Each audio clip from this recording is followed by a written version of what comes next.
I was lying in a hospital bed. My eyes were closed. My body was still. The machines around me were beeping slowly, steadily, the only sign that I was still alive. And right there, just a few feet away from me, my wife of 31 years was telling the doctor to stop saving my life. I couldn't move, I couldn't speak, I couldn't open my eyes, but I could hear her. I heard every single word she said.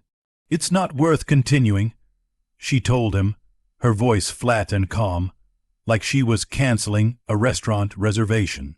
"Stop the treatment. I've made my decision." And then came the sound I will never forget for the rest of my life. The scratch of a pen on paper. She signed the documents. She signed them, and I lay there in the dark, trapped inside my own body, thinking, is this real? Is this the woman I gave everything to? Is this how my story ends? But here is what my wife did not know. She did not know that I would wake up. She did not know that I had already spoken to a lawyer weeks before that hospital room because I had seen something in her eyes that frightened me. And she did not know that every secret she had been hiding was already written down in a document locked inside a safety deposit box at a bank 2 towns away. My name is Raymond Earl Hutchins. I am 67 years old. I worked with my hands my whole life. I never raised my voice. I never asked for much, and this is my story. I grew up poor.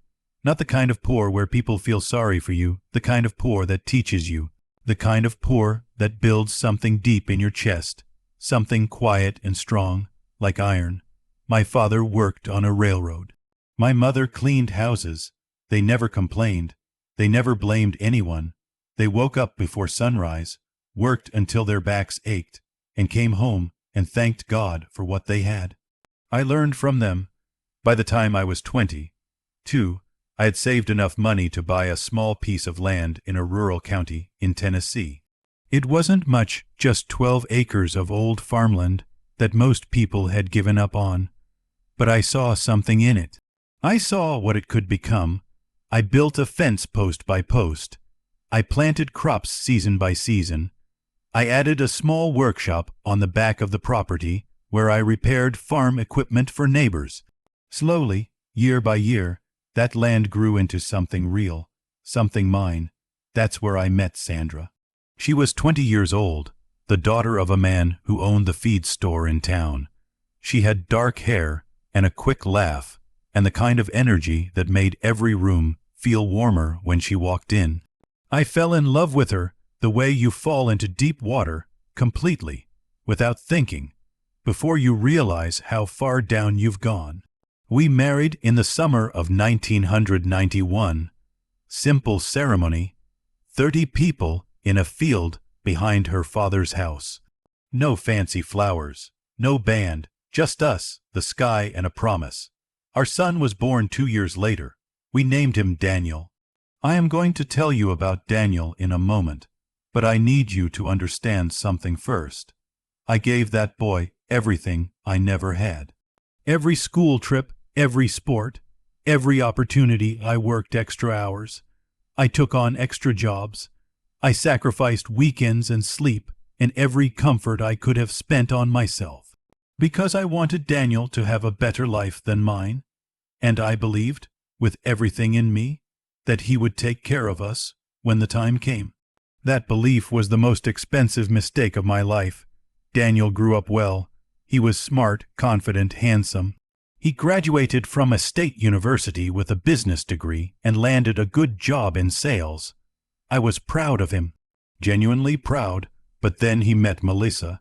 Now, I am not going to stand here and tell you Melissa was a bad person from the beginning, because she wasn't. When Daniel first brought her home, she was polite, she smiled, she helped set the table. I thought she was fine, but over time, slowly, the way seasons change, I noticed things. I noticed that when Sandra and I visited, Melissa would check her watch. She would answer our questions with short, clipped words, and then look at her phone. She would make comments, small ones, quiet ones, about how Daniel's parents lived so far away, how it was such a long drive, how they had so many plans on weekends. Daniel never corrected her. He just smiled that uncertain smile of his and changed the subject. My wife Sandra, however, took Melissa's side in everything. This is the part that still confuses me when I lie awake at night. I had hoped that Sandra would see what I saw. But Sandra had always wanted a daughter, and she poured all of that longing into Melissa. She agreed with everything Melissa said. She laughed at her jokes. She defended her when I raised concerns. "Raymond, you're too sensitive," Sandra would say. "Melissa is a good woman. You just don't give her a chance." I kept quiet. I always kept quiet, because that was my way. I believed that silence was dignity. I believed that a man who kept his peace was a man who kept his power. I had learned that from my father, and I held onto it like a compass. But silence, I would come to learn, can also be mistaken for weakness. And when people mistake your silence for weakness, they will push, and push, and push, until one day they push too far. It started with the farm. About 5 years ago, Daniel came to me with an idea. He and Melissa wanted to move back to the county, closer to home, he said. They wanted to build a house, a nice house, room for grandchildren someday. He asked if he could build it on the back portion of my land. I said yes, without hesitation. I hired a surveyor. I set aside 3 acres in the nicest part of the property, flat land near the old oak tree, away from the workshop. I paid to have the utilities extended. I signed papers giving Daniel rights to build there. The house went up over the following year. And then something shifted. Once Daniel and Melissa were living on my land, something changed in the way they looked at me. It was subtle at first, a tone of voice, a look across the table. Melissa began giving me advice, unsolicited, constant advice about how I ran my property. "Raymond, have you thought about selling the East Acres? It's just sitting there. Raymond, do you really need that old workshop? It's an eyesore. Raymond, that fence is falling apart. You should just let Daniel handle the property maintenance. You're not getting any younger." And Daniel, my son, my boy, the child I had worked my hands raw for, would sit there and nod along. I kept quiet. I smiled and nodded and went back to my workshop and closed the door. But inside, something was waking up. A quiet alarm, the kind of feeling an old farmer gets when the sky turns a certain color in autumn. You can't explain it. You just know a storm is coming. About 3 years ago, Sandra began changing too. She started spending more time at Daniel and Melissa's house than at our own. She would have dinner with them 3 or 4 nights a week. When I mentioned that I was eating alone most evenings, she waved her hand at me. "Oh, Raymond, you never want to talk at dinner anyway. You just sit there quiet." She wasn't wrong. I was quiet, but quiet doesn't mean I didn't want company. It just means I didn't know how to ask for it. She began agreeing with Melissa's ideas about the property. She started mentioning selling the East Acres. She started asking questions about my will, not directly, not rudely, but in that sideways way that people do when they want information, but don't want to seem like they want it. "Raymond, have you updated your paperwork lately? You know, if something happened to you."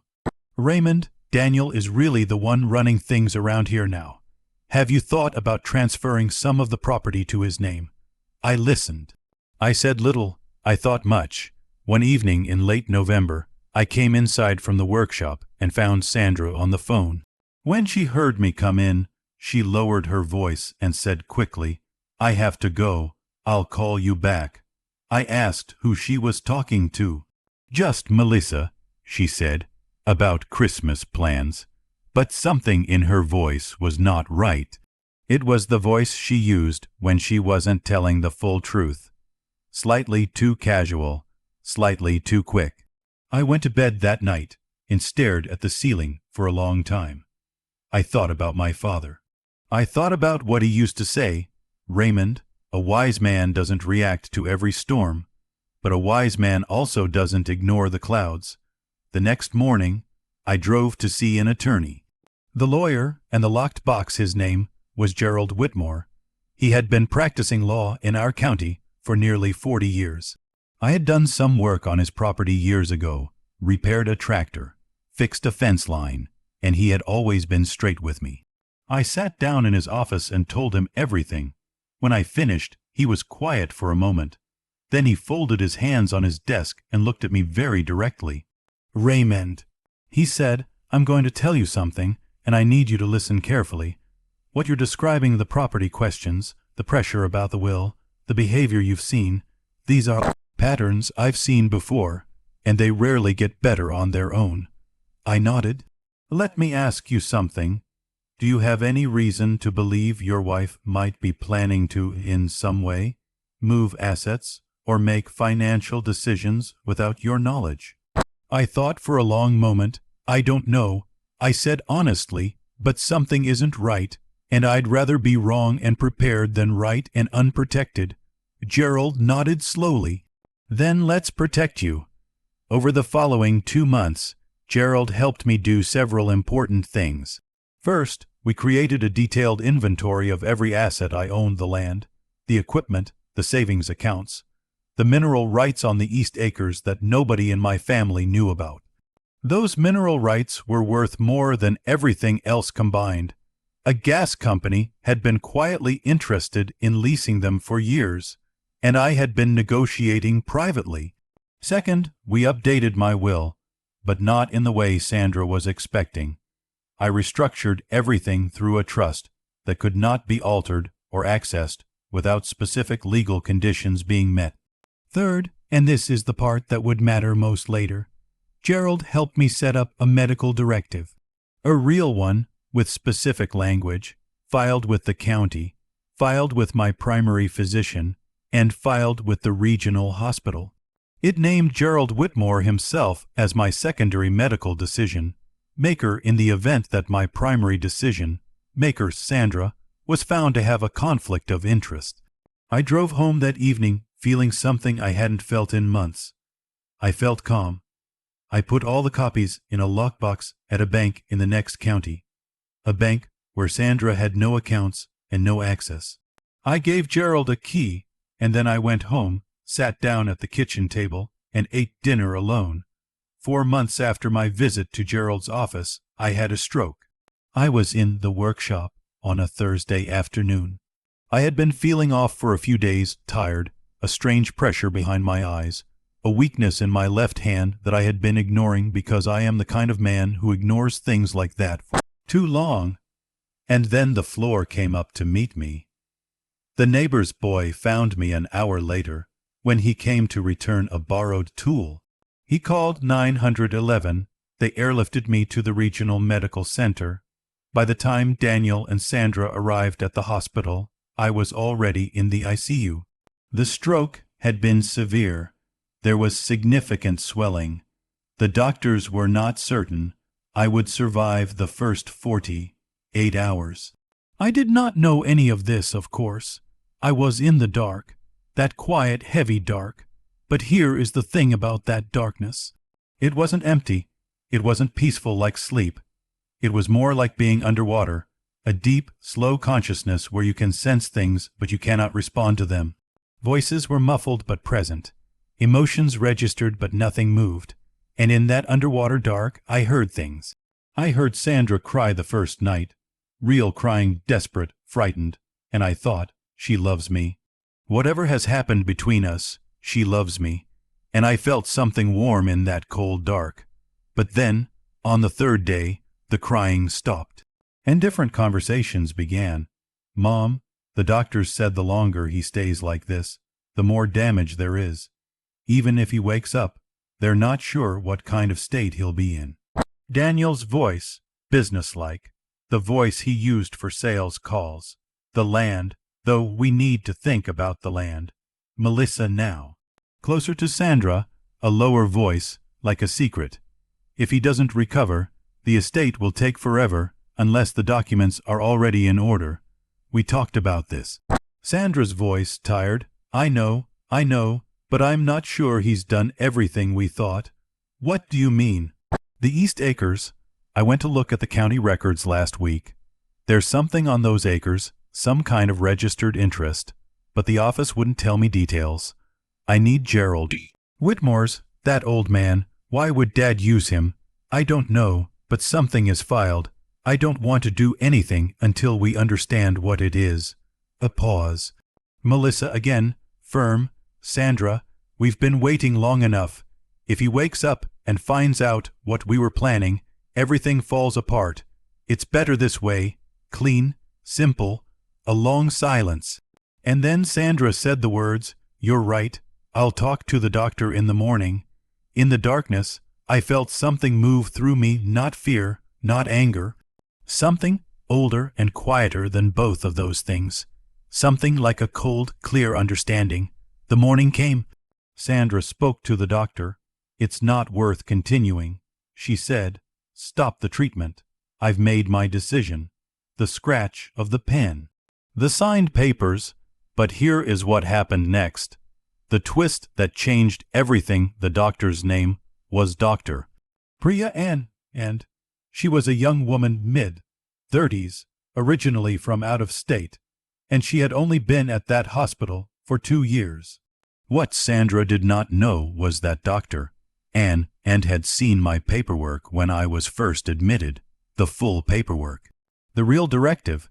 She had already contacted Gerald Whitmore on the second day of my admission, not because she was suspicious, but because she was thorough. She had seen the clause about the secondary decision maker, and she had followed protocol. Gerald had come to the hospital on day 2. He had sat with my file. He had reviewed everything. When Sandra walked into that meeting and said those words, "It's not worth continuing, Doctor," Ann listened calmly. She took the papers Sandra signed, and then she said quietly, "Mrs. Hutchins, I understand, but I need you to be aware that your husband filed a medical directive with our hospital that includes a secondary review clause. Under that directive, any decision to withdraw life-sustaining treatment must be reviewed by the named secondary decision maker before it can be implemented." Sandra stared at her. What are you talking about? I'm his wife. I have the right." "You have the primary right, yes, but this clause is legally binding. The secondary party has already been notified and has submitted a formal objection to any withdrawal of treatment pending legal review." Sandra's voice changed. Something new entered it. Something that sounded almost like fear. "Who filed this? Who is the secondary party?" "I'm not at liberty to say until the review process is complete, but I can tell you that his care will continue while the review is pending. Mrs. Hutchins, your husband is showing small signs of improvement. We believe there is genuine reason for hope. I strongly encourage you to wait." Sandra left that room and went into the hallway. I would learn later, from the nurse who had been present, that she stood in that hallway for nearly 5 minutes. Not moving, just standing, and then she called Melissa. What happened in the next 72 hours was something nobody in my family expected. I woke up. They say waking from a coma is not like the movies. It is not a sudden gasp, eyes flying open, full awareness rushing back. It is slow. It is disorienting. It is like being slowly pulled up through cold water, layer by layer, until finally you break the surface and the light is unbearable and everything hurts and you have no idea how long you have been gone. I became aware of the beeping first, then the smell, antiseptic, plastic, recycled air, then the light behind my eyelids. And then, with tremendous effort, I opened my eyes. The room was empty. Not a single family member in the room. A nurse came in 7 minutes later, and when she saw my open eyes, she made a small sound, not quite a cry, not quite a laugh, and pressed the call button immediately. Dr. Ann came within minutes. She checked my responses. She asked me to squeeze her hand. I squeezed it. She asked me to tell her my name. My voice was barely a whisper, rough as gravel, but I told her. "Raymond," I said. "Raymond Earl Hutchins." She smiled at me, a full, genuine smile, and said, "Mr. Hutchins, it is very good to hear your voice. They called my family." Daniel arrived first. He walked into my room and stopped about 4 feet from my bed. His face was, I searched for the right word later, when I had time to think. His face was complicated. There was relief in it, yes, but underneath the relief there was something else. Something that looked almost like panic. "Dad," he said. "Dad, you're awake." "Hello, Daniel," I said. Sandra came 20 minutes later. She stood in the doorway and looked at me with an expression I had never seen on her face before in 31 years. It was the expression of a person who has just been caught. Not surprise, she knew I was awake.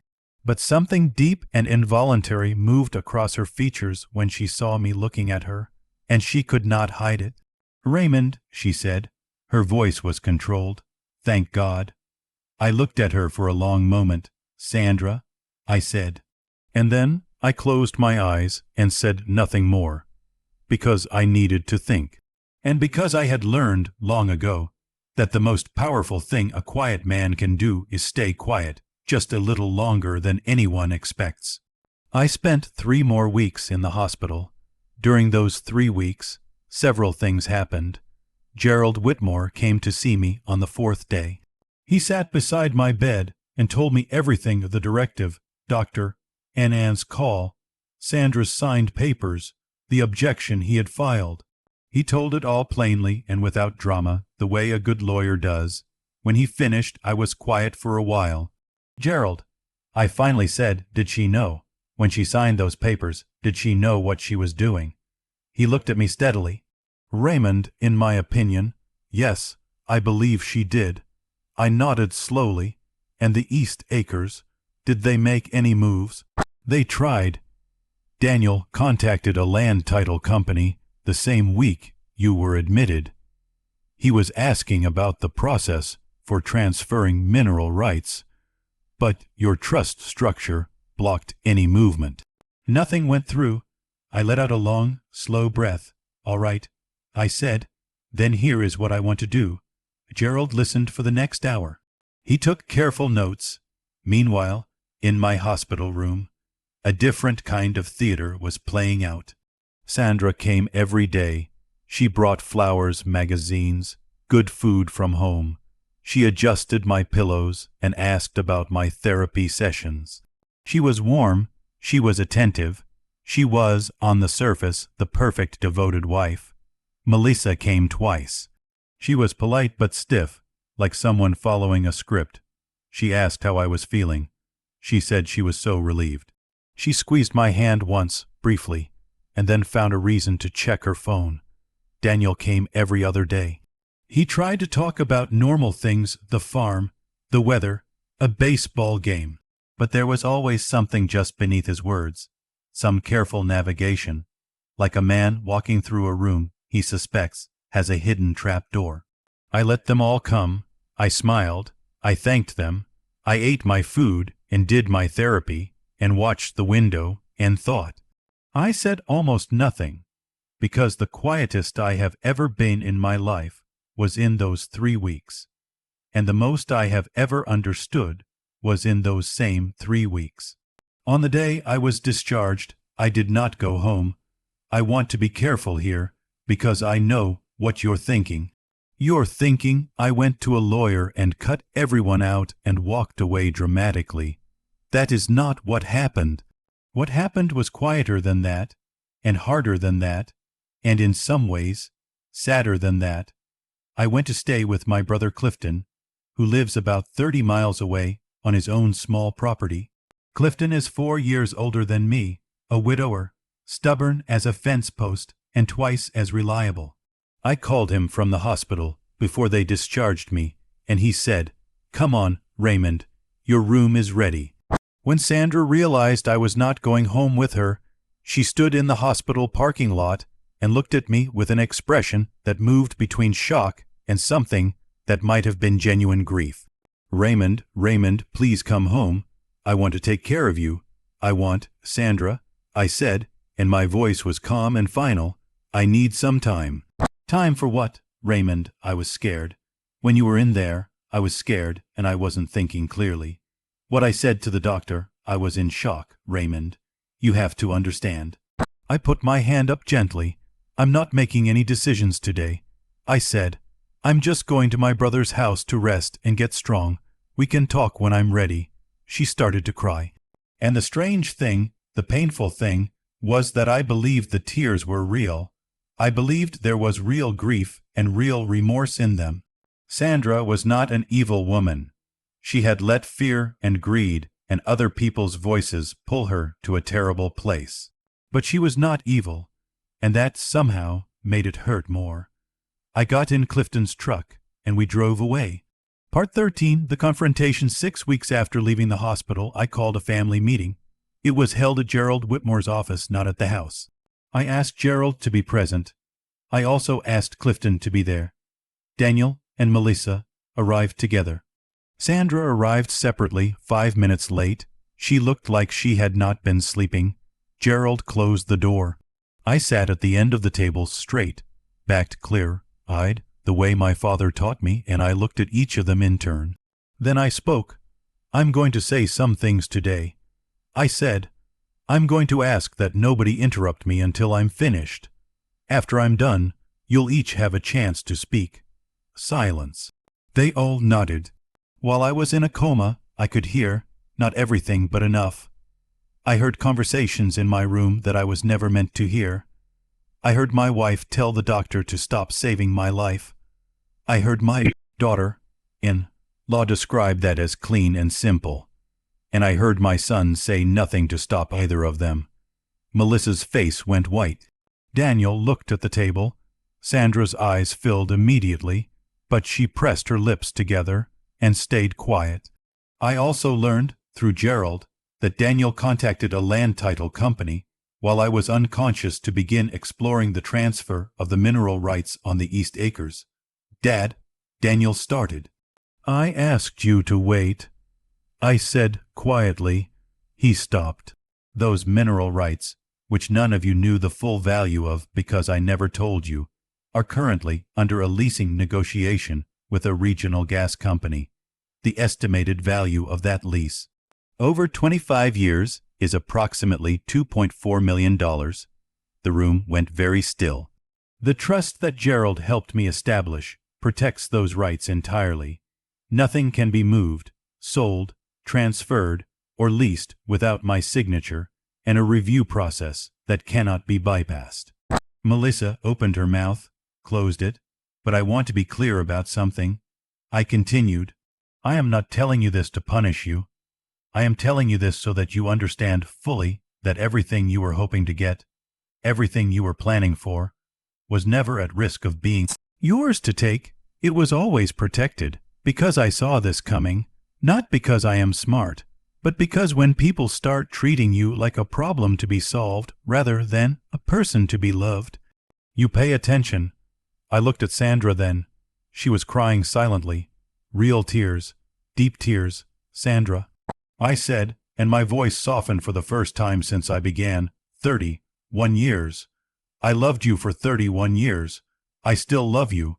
But love doesn't mean I have to pretend I didn't hear what I heard, and it doesn't mean I have to act like it didn't happen. She pressed her hand over her mouth. I am not here to destroy this family today. I am here because silence has limits, and mine has been reached. I set a folder on the table. Inside this folder are several things: the trust documents, the medical directive, an account of what Gerald has documented, and a proposal, not an ultimatum, a proposal for how I think we move forward. Nobody reached for the folder immediately.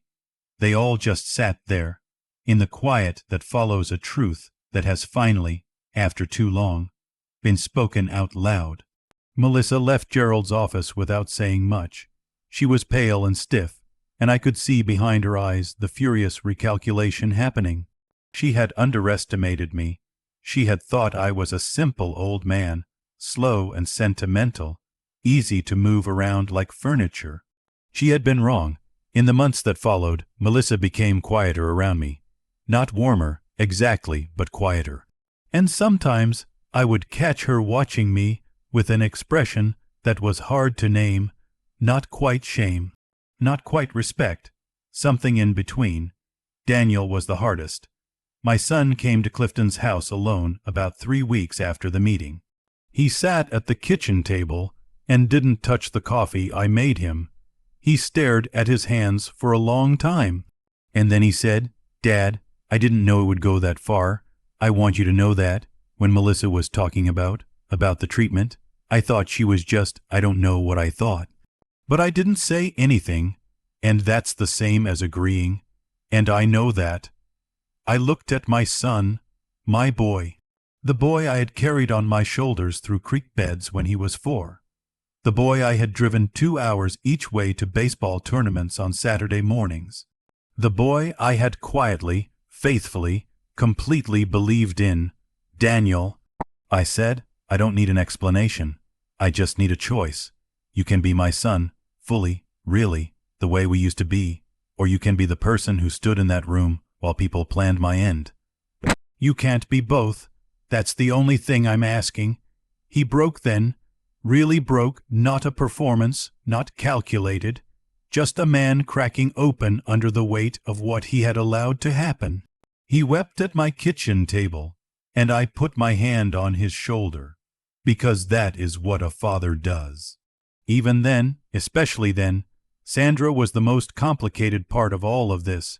She moved out of the house for a period, her choice, not mine. She said she needed to think.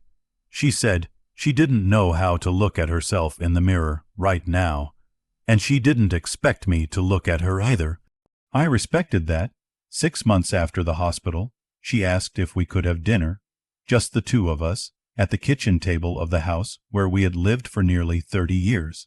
She cooked the meal herself, a pot roast with vegetables, the same meal she had made on our first anniversary. We sat across from each other and ate for a while without speaking. Then she said, "Raymond, I need you to know something. What I did in that hospital, I have replayed it every single day, and I don't have an excuse for it. Not one that holds up. I was scared and greedy, and I listened to the wrong voices, and I was weak in a moment when you needed me to be strong. And I am sorry, not because you found out, not because the plan fell apart, because it was wrong, and you deserved better, and I knew it even when I was doing it." I set down my fork. "Sandra," I said. "No, let me finish," she said. "I keep thinking about what it would have meant if you hadn't woken up, if the directive hadn't been there. I would have spent the rest of my life knowing what I had done, and I think that would have destroyed me more than losing you would have, because I would have lost myself too." The kitchen was very quiet. "I hear you," I said. "Is that enough?" I thought for a long moment. "It's a start," I said, and I picked up my fork.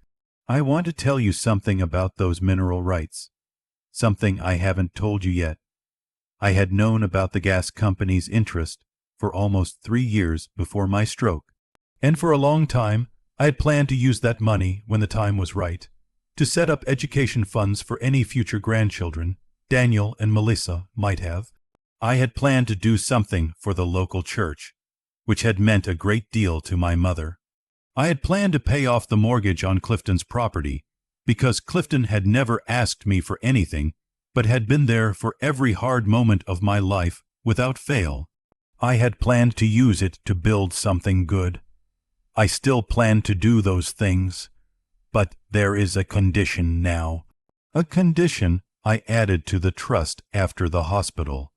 The grandchildren's education funds are unconditional. Those will happen regardless of anything. Clifton's mortgage, done. The church, done. But the remainder, the largest portion, goes into a foundation. Foundation that provides emergency medical funding for families who cannot afford to keep their loved ones on life support. Families in exactly the situation my family pretended to be in. I didn't tell Daniel or Melissa or Sandra about this part. I thought about it for a long time, whether to tell them, whether it would feel like cruelty, or like a lesson, or like both. In the end, I decided the foundation didn't need to be a lesson for them. It just needed to exist for other people. For other patients lying in other dark rooms, that was enough. It has been almost 2 years since I woke up in that hospital room. My health has improved. The stroke left some weakness on my left side that I work through every morning with therapy and stubbornness. I walk the property most evenings when the weather is good. The workshop is running again, slower than before, but running. Daniel and I are rebuilding. It is real, what we're doing, but it is slow. Like rebuilding a fence that has been knocked down post by post, wire by wire. You don't rush it. You just keep working. Melissa and I are civil, sometimes more than civil. She surprised me last spring. She came to the workshop door alone, without Daniel, and she stood there for a moment, and then she said, "Raymond, I want to help with the spring planting if you'll let me." I handed her a pair of gloves. We planted the east field side by side and didn't talk much, but it was a real silence. A comfortable one. Small things maybe, but after what we had been through, small things felt enormous. Sandra and I are still figuring it out. We have dinner together twice a week. We are honest with each other in a way we never were before, a harder honesty, one that sometimes hurts, but one that feels true. She has her own things to work through, so do I. I don't know how our story ends. I used to think I did. I used to think it was simple. You build something. You love someone. You trust your family. And that is how a life goes. But life is not simple.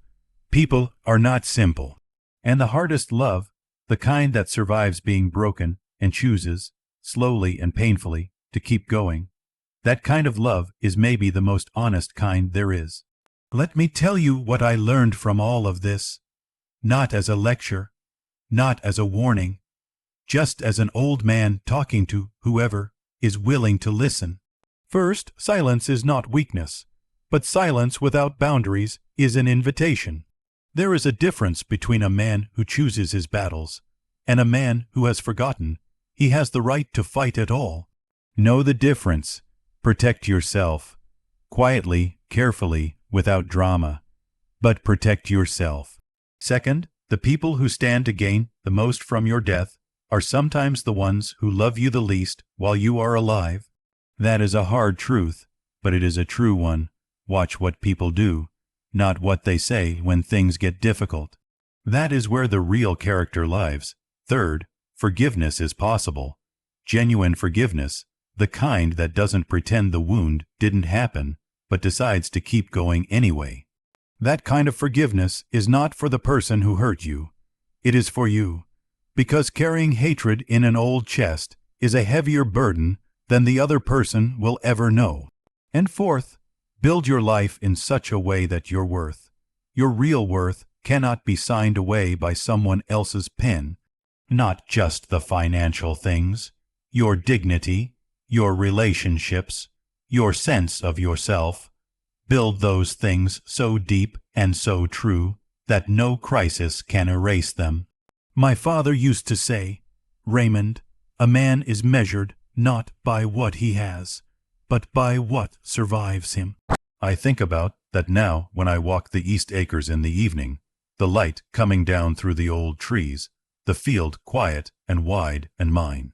I think about the foundation that will carry my name someday, not for my glory, but for strangers in dark hospital rooms who need one more person to fight for them. I think about Daniel, learning how to be my son again. I think about Sandra, learning how to be honest. And I think about how strange and difficult and occasionally beautiful it is to be alive, to have been in the dark, and to have come back. I am 67 years old. I worked with my hands my whole life. I never raised my voice. I never asked for much.